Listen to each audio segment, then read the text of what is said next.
Ito eh. Si Senator Rodante Marcoleta matapos siyang idawit ni Senator Ping Lacson sa umano'y bilyon-bilyong pisong allocable sa flood control scandal. Sa kanyang privilege speech sa plenaryo ngayong gabi, iginiit ni Marcoleta na paninira lang ito sa kanya.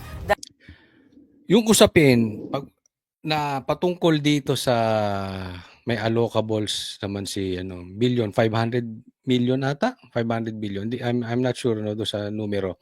Pero itinuturo etong si Marcoleta.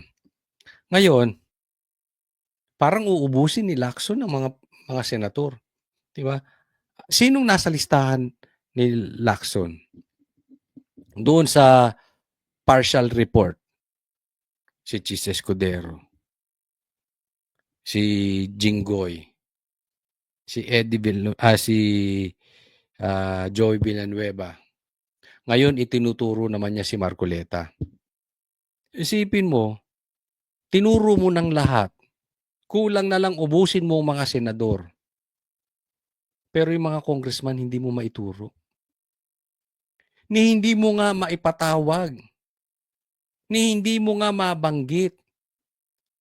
Nakasabwat. Etong si Romualdez. Na itinuturo ng 18 Marines na ang mastermind na hinahatiran nila ng maleta ay si Romualdez tsaka si Bongbong Marcos. Hindi po siya pinagtatanggol ko itong mga senador. But definitely, effective po kasi kung ang iyong binabanatan ay mga senador, effective for diversion. Kaya ito'y aking opinion lang. Hindi ako naniniwala na involved dito sila Chis Escudero, Jinggoy, Eddie Villanueva, kahit si Bong Revilla. Si Marcoleta rin hindi. Ito ay personal kong opinion na. Kung merong mang silang pagkukulang, siguro naregaluhan sila. Pero I don't think na talagang sila ay tumatanggap ng mali-maleta o na consistent basis. Baka nakasama lang sa kanilang kampanya.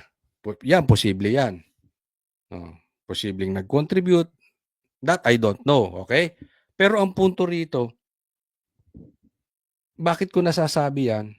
Dahil kitang-kita naman sa nangyayari sa Pilipinas. Sino po ang nakakulong? Na alam naman nating inosente, si PRRD. Si Pastor Kibuloy, na wala namang kinalaman sa politika. Nagkataon lang na kaibigan siya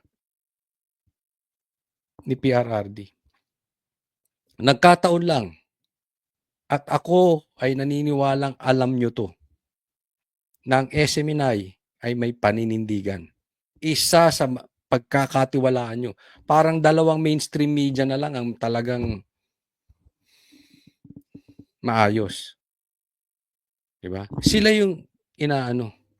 Ngayon naman, ang bago, si Marcoleta. Dahil ba sinisiwalat yung boss ni Lacson? Kaya hindi ko pinapapirmahan yung partial report. Tamang hindi naman pirmahan yung kasi nga kulang. Ayaw mong patawag yung Marines.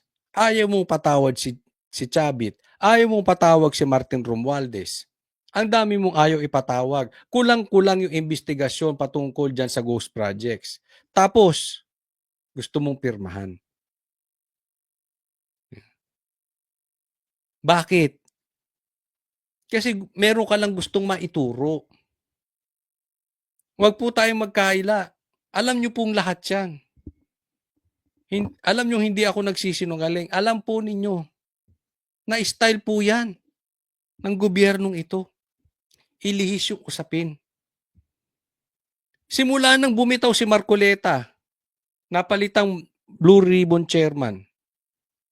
Simula nang napalitan si Chis Escudero bilang Senate President, napalapit ba tayo doon sa pagresolba kung sino ang mastermind nitong flood control scandal? O lalo tayong napalayo? Bakit naman pinag-initan to si Cheese? Di ba? Dahil sa usaping tila kinampihan niya si BP Sara patungkol doon sa fourth with. Alam naman natin yan. Di ba? Bakit binabanatan yung iba?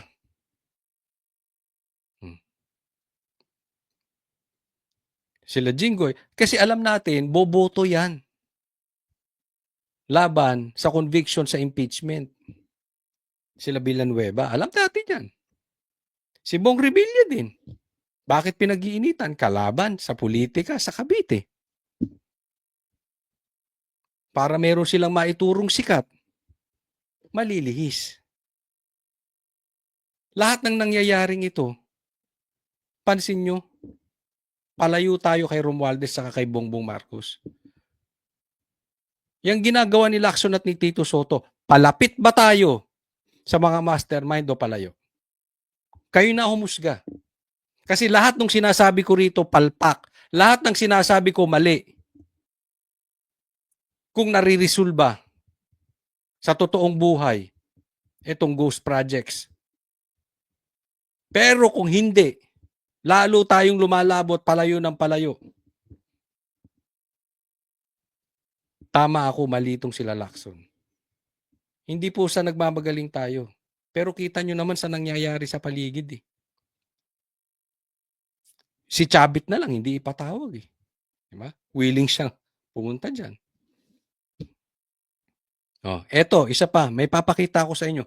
Patunay na nagsasabi si Bongbong Marcos ang may pakana ng lahat ng ito. Reliable person. Hindi po siya Duterte. Sa katunayan, galit siya sa Duterte. Kinalaban niya si Duterte. And yet, lahat ng ito, pakana ni Bongbong Marcos. Tingnan po ninyo.